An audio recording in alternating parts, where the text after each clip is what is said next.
अस्सलाम वालेकुम। शराय दस्तूर से मैं हूं अब्दुल क़य्यूम सिद्दीकी और मेरे साथ हैं जनाब ये बलोच और जहांसेब अब्बासी साहब। कुछ खबरें हैं। एक तो वही TRGP का मामला है, उस पर आज उस केस की समाअत हुई, जबकि जो मलिक रियाज हैं उन्होंने इस्लामाबाद हाई कोर्ट के फैसले के ख़िलाफ़ सुप्रीम कोर्ट में अपील की है। और जो नाअहलियों का मामला है जिसमें इलेक्शन कमीशन ने उमर अयूब समेत जो 9 अरकान सेनेट व पार्लियामेंट कौमी असम्बली हैं उनको 9 मई की सज़ाओं की वजह से नाअहल करार दिया था, उन्होंने पेशावर हाई कोर्ट में इलेक्शन कमीशन के फैसले को चैलेंज किया। तो दूसरा जो है वो जो नुक्ता अरूज होना था एहतजाज का, यानी गुज़िश्ता रोज़, तो वो कोई इम्प्रेसिव नहीं रहा, लेकिन वर्कर्स बाहर निकले, क़यादत गायब थी। तो वर्कर्स को तो सल्यूट, और क़यादत से अब उसकी पार्टी के वर्कर ही पूछेंगे कि तुसी किथे सी, आपको किसने मशवरा दिया था कि आप सारे एक जगह जाके पार्लियामेंट के अंदर इकट्ठे हो जाए। बिल्कुल। तो तैयब साहब जहांसेब अब्बासी साहब से पूछते हैं पहले कि आज TRGP के मामले में क्या हुआ जनाब। क़य्यूम सिद्दीकी साहब, एक तो ख़बर ये पहले ही आ चुकी थी कि जनरल एडजर्नमेंट के ऊपर हैं एहसन बून साहब एडवोकेट, तो जुडिशल कमीशन के मेंबर और मेंबर जुडिशल कमीशन वकील एहसन और वकील सीनियर वकील सुप्रीम कोर्ट एहसन बून साहब जो है वो अमूमी अल्तवा पे हैं। तो जनरल एडजर्नमेंट की वजह से इस केस की समाअत 26 अगस्त तक मुलतवी की गई है। केस में एक मुख्तसर सी प्रोसीडिंग में ये बात भी सामने आई कि आबिद ज़ुबैरी साहब जो हैं उन्होंने कहा जी कि इस केस की जो फ़ाइलें हैं वो चोरी हो गई हैं, रिकॉर्ड जो है वो गायब हुआ है। ताहम जो शहजाद साहब हैं जो सुप्रीम कोर्ट बार एसोसिएशन के साबिक सदर भी रह चुके हैं, शहजाद शौकत साहब, उनकी तरफ से ये कहा गया जी कि ये डिजिटली भी केस जो है वो फ़ाइल हुआ था। तो एक इलेक्शन के हवाले से बात की गई जी कि विद इन दी इस कंपनी के जो इलेक्शन करवाने का जो मामला है वो अभी तक नहीं हुआ। तो इस पर जस्टिस नईम अख्तर अफ़गान साहब ने ये कहा कि जहाँ पे इतना वक्त हो गया है वहाँ पे थोड़ा बहुत और वक्त से ही हम इस केस को सुनेंगे, और फिर यूँ ये केस जो है वो एडजर्न किया गया है 26 अगस्त तक। 26 या 28 अगस्त 26 अगस्त की तारीख है, और जस्टिस अमीनुद्दीन खान की सरबराही में ये 3 रुकनी बेंच है। तो कोई नोटिस वगैरह हुए? आबिद ज़ुबैरी साहब ने कहा कि रिक्वेस्ट थी आपकी, उनकी तरफ से कुछ दरखास्तें भी दायर हुई थी कुछ, कि हमने भी कुछ एप्लीकेशंस फाइल हुई हैं, तो उनके वो नोटिस भी जो है वो कोर्ट की तरफ से जारी किए गए हैं। चलें, ठीक हो गया। तो अपना तैयब बलोच साहब, ये जो PTI की क़यादत है इलेक्शन कमीशन के फ़ैसले के ख़िलाफ़ जो है वो वहाँ गई है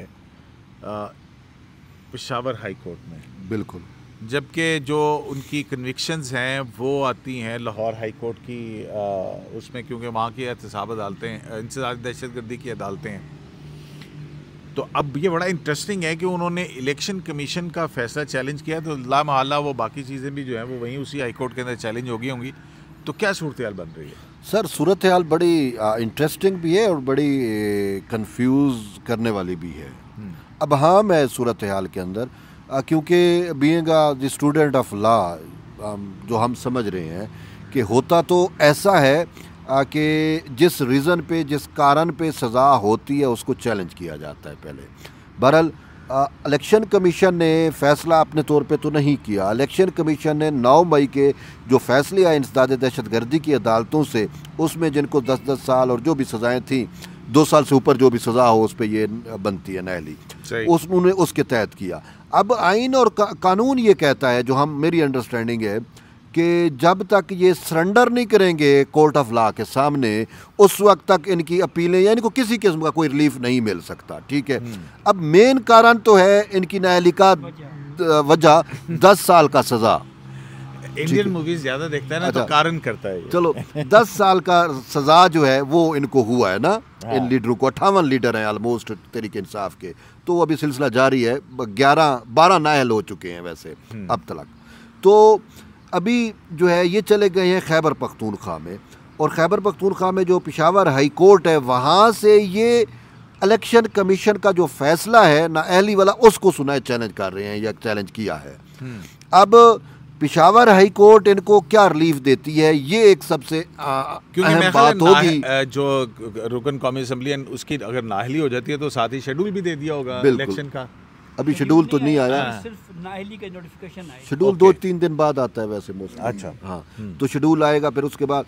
तो इसमें अब ये चीज़ है कि एक तो तासुर उभर रहा है कि भाई अगर आज जिस सूबे में आपकी हुकूमत है उस सूबे में आप चले जाएं तो शायद आपको रिलीफ मिल जाए। ये एक अमूमी तासुर है, मैं कोर्ट के ऊपर वो बात नहीं कर रहा, एक तासुर की बात कर रहा हूँ। और वो उनका इस तरीके से रजू करना, अब जरताज गोल डीजी खान की है, वैसे डीजी खान की भी नहीं है, सॉरी टू से, ठीक है, डोमिसाइल बन गया, शादी हो गई, वहाँ से वो इलेक्शन लड़ती है, कौमी असम्बली की मेंबर है, लाहौर और उधर सज़ाएँ होती हैं इनको पंजाब की दहशतगर्दी की अदालतों से, इलेक्शन कमीशन इस्लामाबाद में है, ये इसको नाअहल कर देता है और वो चली जाती है पेशावर हाई कोर्ट में, ठीक है।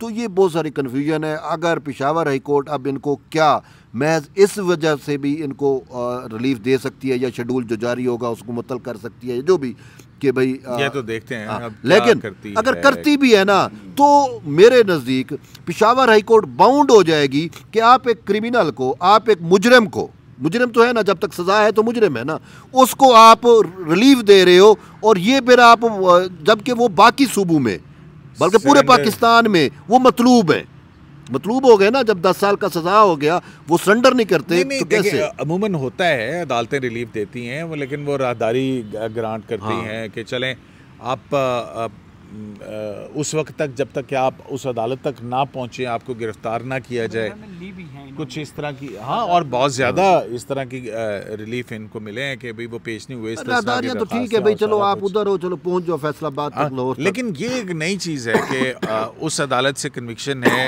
और वो कन्विक्शन सेट असाइड हुए बगैर इलेक्शन कमीशन ऑफ पाकिस्तान के फैसले को कलअदम कैसे करार देगी, ये एक अहम, ये भी देखना होगा, ये बड़ा अहम सवाल। तो उन्होंने एक तरह से इनडायरेक्टली इन अदालतों को चैलेंज ही कर दिया ना। हाँ बिल्कुल चैलेंज किया है, और यही पेशावर हाई कोर्ट के अब फैसले साबित करेंगे कि वो किस सिमत जाती है, क्या कोई नया जुरिस्प्रूडेंस पैदा करती है इनको रिलीफ दे के, या फिर आइन और कानून के मुताबिक चलती है। ये तो फैसला अदालत का देगा। अच्छा, अपना मैं कुछ मजीद बात भी नहीं आप कीजिएगा, लेकिन वो अभी TRGP की आपने बात की थी ना, उसमें एक नई चीज़ सामने आई है। वो क्या? यार ये इस TRGP के जो केसेस हैं ना, ये सिविल कोर्ट के अंदर भी हैं, ये हाई कोर्ट्स के अंदर भी हैं, और अब एक हाई कोर्ट के अंदर नहीं 2 हाई कोर्ट्स के अंदर भी हैं, और सुप्रीम कोर्ट ऑफ पाकिस्तान के अंदर भी हैं। तो ये बहुत फैला हुआ केस है।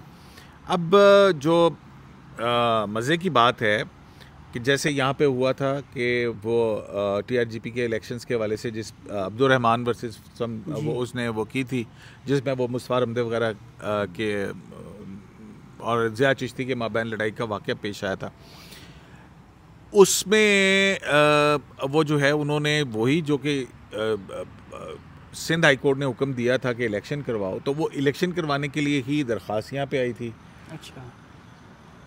तो बावजूद इसके कि बताया गया था कि सुप्रीम कोर्ट में पेंडिंग है, लेकिन जज साहब ने फ़ैसला दिया, और फैसला भी दिया, और फिर उसके बाद DB भी थी, लेकिन 3 बजे फ़ैसला जो है वो लिख के आ गया हुआ था। अच्छा।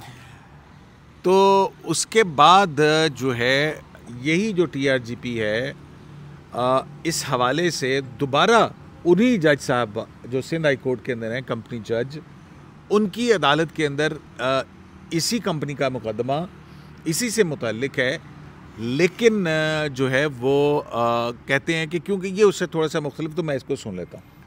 तो उसकी 3 या 4 हेयरिंग्स हो चुकी हैं, उन्हीं जज साहब के सामने चली जा रहा है, वहाँ पे भी केस चल रहा है। अच्छा। तो मैं इसलिए कह रहा हूँ कि ये एक ऐसा अनोखा केस है। मेरा ख्याल है कि जो इस पार्टी यहाँ पे जो वकील हैं उनको ये करना चाहिए, सुप्रीम कोर्ट ऑफ पाकिस्तान में दरख्वास्त दें कि जनाब ये जब तक सुप्रीम कोर्ट किसी चीज़ का फैसला नहीं करता, बाकी मुकदमेबाजी तो नीचे रोकी जाए ना।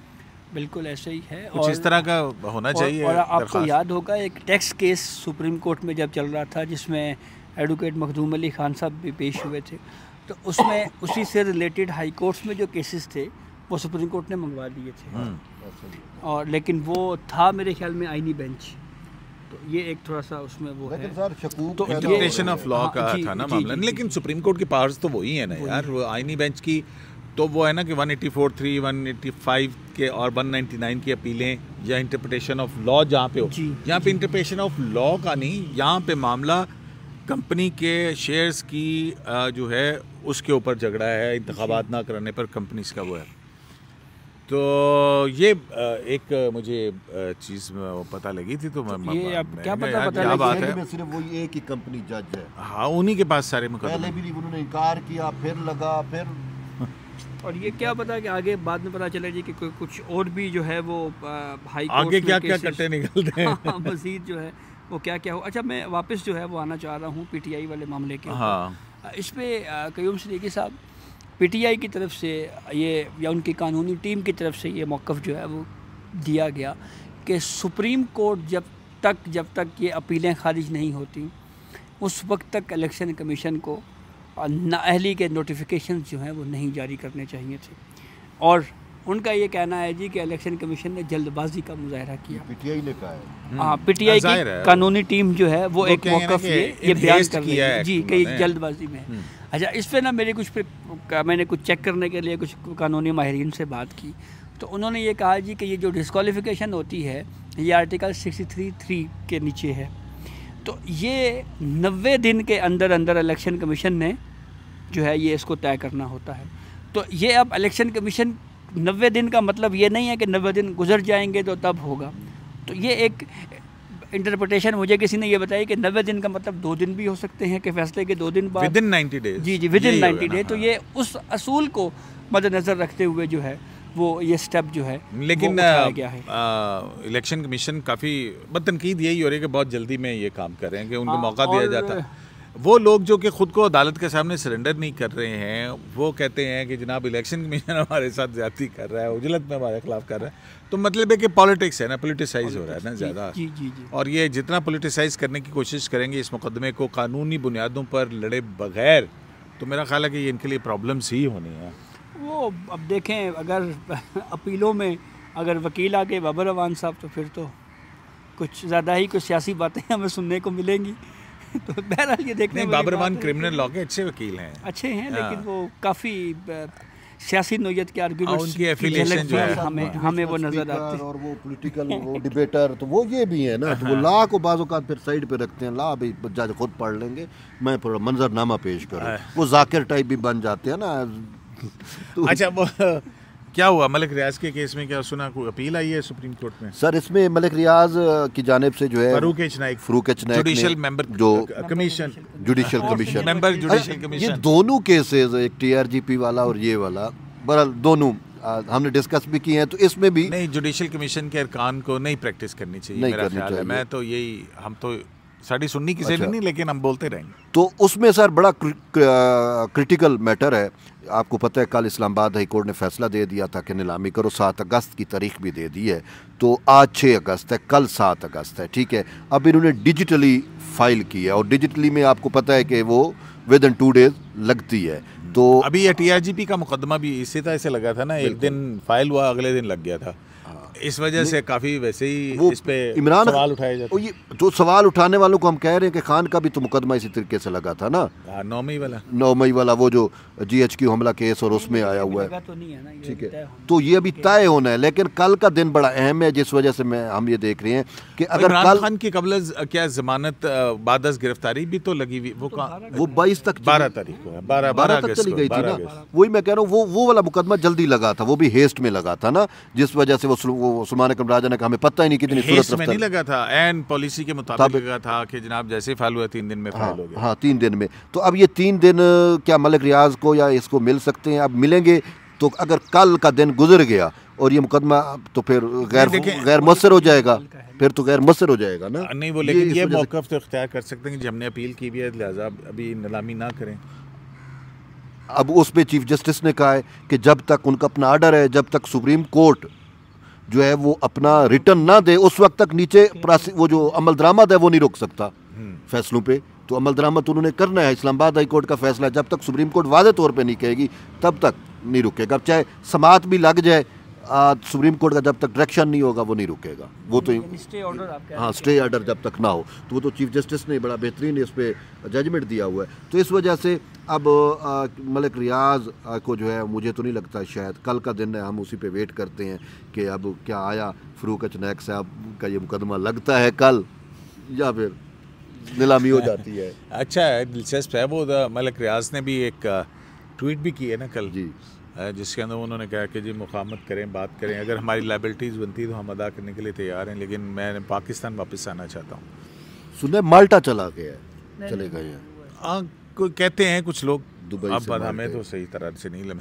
अच्छा वो अगला कल एहतजाज तो फिर भरपूर किया आज भी एहतजाज था, आज भी ये हाँ, उन्होंने कहा था कि यहाँ पे आएंगे, आए नहीं। सुप्रीम कोर्ट पर सुना था, इन्होंने चढ़ाई करनी थी, डिसीजन इनका कुछ ऐसा हुआ पार्लिमान के अंदर। अच्छा फिर ये पार्लिमान से निकले, पार्लियामेंट से निकले, वो सामने जो गेट है पार्लियामेंट की एंट्री वाला, यहाँ तक आए, आगे उन्होंने कहा बाबा दफ़ा 144 से आप किधर जा रहे हो। अच्छा, यहाँ पे पुलिस खड़ी थी, पुलिस खड़ी थी कि 4 लोग भी असम्बल नहीं हो सकते। तो ये तो बहरहाल वो काफ़ी धक्कम पेल चीज़ें होती रहीं और मुज़ाकरात भी हुए, DIG वगैरह और पुलिस की इंतजामिया के सारे लोग मौजूद थे, उनको समझाया, वो किया, बहरहाल वो नारेबाजी की और फिर चले गए। उसमें मेन मकसद ये था, जैसे कल इन्होंने एहतजाज किया, लेकिन कल मुझे और आपको तो कहीं पे एहतजाज नजर नहीं आया। आप भी कल गुरीले नजर नहीं, कल आप 2000 का पेट्रोल कल आप 2000 का पेट्रोल जलाते रहे, आपको कहीं पे कुछ नजर नहीं आया। तो मैं भी कल डी चौक पे गया कि यार ये तहरीक इंसाफ की जन्मभूमि है बेसिकली, तो देखता हूँ यहाँ यानी खसूसी लगा हुआ है, इंसाफ का राम मंदिर। हाँ, तो वो कोई भी उनका होता है ना, यहाँ तक पहुँचते हैं ना भाई, हमने इंतजामिया रुकावटें करती थी, सुप्रीम कोर्ट के फैसले थे, यहाँ तक नहीं आना, वो तो ही नहीं अदालत करके भी यहाँ पे पहुँचते रहे, ठीक है। तो मैंने कहा कल पहुँचेंगे, लेकिन कल तो कोई न वर्कर, हद निगाह, न वर्कर, न कारकुन, न लीडर, न कोई झंडा, न कोई झंडी, कुछ भी नहीं था, बिल्कुल मामूल के मुताबिक सिस्टम चल रहा था। अच्छा फिर बैरिस्टर गौहर भी कल हमें किसी दिन नजर नहीं है। मजे की बात में तो उन्होंने गिरफ्तारियां वगैरह भी हुई हैं, फिर वो रेहाना डार को भी गिरफ्तार किया गया था और भी हुआ, मतलब वो ऑप्टिक्स तो आ गए ना कि भी गिरफ्तारियां हो रही हैं। अच्छा, पुलिस का 950 अब वो कहते हैं जी गिरफ्तार वगैरह किए हैं इन्होंने गवर्नमेंट की तरफ से। पंजाब के इतने अजला हैं, उसमें कहीं पे भी नहीं हुआ, लाहौर में 2-4 जगहों पे कहीं पे हुआ है छोटा मोटा, और वो भी सिर्फ दिखावे के लिए था। बाकी अगर कोई फुटेज आपको नज़र आ रही हैं तो वो AI एडिटेड मिटिटेड और पुरानी फुटेज होंगी। हकीकत में कल खैबर पख्तूनख्वा में एहतजाज की कोशिश हुई और वर्कर निकले, अली अमीन गंडापुर लीड कर रहा था, उसने पहुंचना, उसने अडियाला जेल तक था, लेकिन बाद में कहते हैं कि गाड़ी रोकी, किला बालासार तक वो नस गया, उधर से भी निकल गया। वर्कर सुने गाड़ी के आगे सो गए, उनको धिक्के दूध दे के उन्होंने कहा जी CM हाउस में अर्जेंट जाना है, और वो CM हाउस ही चला गया। तो ये एहतजाज है, आज भी इधर ऐसे हुआ। देखिए ना, बात सुने, अगर मैंने एहतजाज, मैं सियासी लीडर होता, मैं मेरे इतने 80 MNA 86 MNA इलेक्ट हुए हुए होते हैं, MPs इतने सारे इलेक्ट हुए हुए हैं, तो मैं कहता कि जनाब, क्योंकि ये इस तहरीक की क़यादत वो बानी पीटे खुद कर रहे हैं ना, और उन्होंने कहा था कि 5 अगस्त को नुक्ता अरूज पर होगा, तो मैं अपने MNAs MPs को कहता अपने अपने हलकों में लोग जमा करके और वहाँ पे निकलते हैं। 80 से ज़्यादा हलकों में एहतजाज हो रहा होता, 80 से दुगना कर लें खैबर पख्तूनख्वा, लेकिन कुछ नहीं। और वो सब यहाँ पे आके उन्होंने सिर्फ गेट को ताला लगाया, उन्होंने कहा सानू अंदर डाल लो। क़य्यूम सिद्दीकी साहब, इस मामले पे हम अगर थोड़ा सा PTI का बैकग्राउंड अगर देखें तो PTI का जो कारकुन है वो हर दौर में निकला है इसमें। हाँ, मैं यही कह रहा हूँ कि मैं अप्रिशिएट करना चाहिए, बड़ा सियासी वर्कर होता ही मोहतरम है, काबिल मोहतरम। अब इस मसले पे हुआ क्या, ये भी हमने देखा कि PTI का जो सियासी वर्कर है उसके साथ ज़्यादतियाँ हुई। मसलन जब वो लोग गिरफ्तार हुए तो PTI की तरफ ये तो कहता है कि वो उस तरह से सियासी वर्कर ही नहीं है, उस तरह से लीगल नहीं, सियासी वर्कर तो है, ठीक है। तो ये आपका एक नुक्ता नज़र है, PTI की सियासत ठीक है, आपका एक व्यू है ना भाई, पार्टी तो है ना, तो वो एक पॉलिटिकल पार्टी तो है। अच्छा, अब इलेक्शन भी नहीं है। अच्छा, अब क्या हुआ, लीगली तो देखें क़य्यूम सिद्दीकी साहब, इस मामले पे कारकुन जब भी निकले उनको जेलों में डाला गया। उस तरह से PTI ने एज अ पॉलिटिकल पार्टी उनका पीछा नहीं किया जिस तरह से पाकिस्तान पीपल्स पार्टी है, नून लीग, दीगर जमातें जो हैं वो अपने वर्कर के साथ एटलीस्ट आप उनको लीगल एड दें, उनको उनके साथ कुछ खड़े हों। उसमें जानजेब साहब एक और बात भी हुई है ना, मतलब कि पहले कहा गया कि बानी PTI के बच्चे जो हैं वो आ रहे हैं, तो एक वलवला अंगेज वो आगे देखें जी वो आ रहे हैं, लेकिन फिर खुद ही उन्होंने कहा वो नहीं आ रहे, उनको मना कर दिया गया इस तहरीक में शामिल। तो फिर ऑटोमेटिकली एक सवाल आता है ना कि फिर किसी सियासी वर्कर या उसका बेटा वो क्यों निकले, अगर अपने बाप के बच्चे नहीं आ रहे और फिर बिल्कुल तो दूसरों के बच्चे जो हैं वो क्यों किसी के और के बाप के लिए कुर्बानी दें? ये बात भी दुरुस्त है। दूसरी बात, 9 मई को आपको याद होगा कि इमरान खान ने तो डिसऑन कर दिया था कि ये मेरे लोग ही नहीं हैं। बिल्कुल, और ने कहा था जिन्होंने किया उनको सजाएं दो, उनको सजाएं दें। और फिर बाद में उन्होंने कहा जी कि नहीं जी ये प्लांटेड है, ये सारा ड्रामा किया गया, ये हुआ वो हुआ।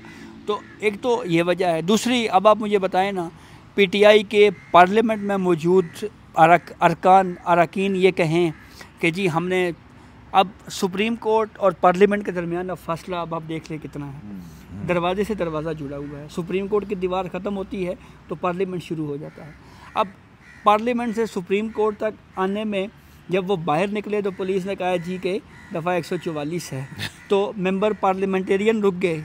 तो वर्कर को आप कहें कि यार वो आपके लिए सड़कों पे निकल आए और आप खुद हो ना। सलमान राजा साहब ने एक मीटिंग में कहा था कि मैं तो मटेरियल ही नहीं हूँ।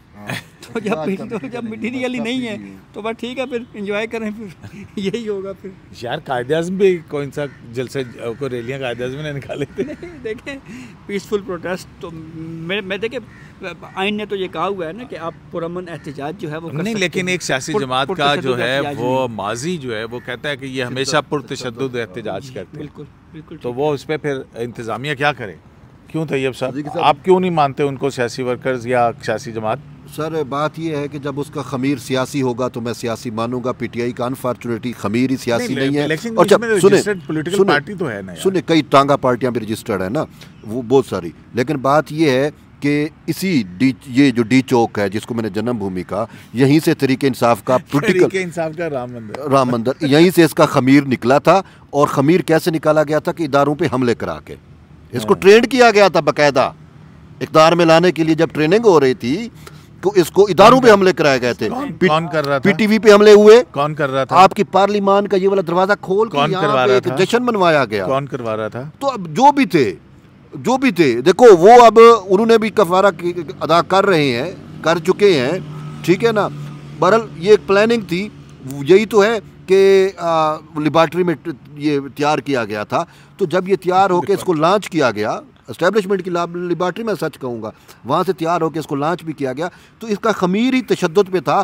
तो अब तशद्दुद ने ही इसकी जो है ना इसको अब दफन कर दी है। मैं इस नतीजे पे पहुँच रहा हूँ। 9 मई का हो गया, ठीक है ना। तशद्दुद वाक़यात से जो है वो PTI को बहुत नुकसान पहुंचा। सियासी जमातें आपने देखी हैं, हमने देखी, यहाँ पे गमले भी नहीं टूटते थे, ठीक है ना। जब सुप्रीम कोर्ट इंटरफेरेंस कर रही थी, हमने इतनी बड़ी लॉयर्स मूवमेंट 2007 के अंदर कवर की, उसमें वाक़तन कोई गमला नहीं टूटा था। हाँ, जो एक्सेसेस हुई थी वो हुकूमत की तरफ से या वहाँ से पुलिस के तरफ से तशद्दुद होता था, मार कुटाई होती थी, लेकिन वो चलती रहती थी तहरीक। तो ये चीज़ है। अभी जो आपने कहा ना कि इंतहा को होना था, नुक्ता यह तहरीक का नुक्ता अरूज था, 5 अगस्त को होना था, तो इब्तदा ही नहीं हुआ, अरूज दूर की बात है। और मैं तो यही कहूँगा कि तहरीक इंसाफ जो है वो नुक्ता अरूज से पहुँचने से पहले ही मदफून हो गई है, सच में। मैं तो ये इस पर चलें, बहुत शुक्रिया आपका। तो जनाब नुक्ता अरूज अगर ये है तो फिर अगला नुक्ता क्या होगा? मेरे ख्याल में सिर्फ नुक्ता ही रह जाएगा, यानी कि पाकिस्तान तहरीक इंसाफ फुल स्टॉप। शराय दस्तूर से AQS लाइव से इजाज़त दीजिए, के बाद।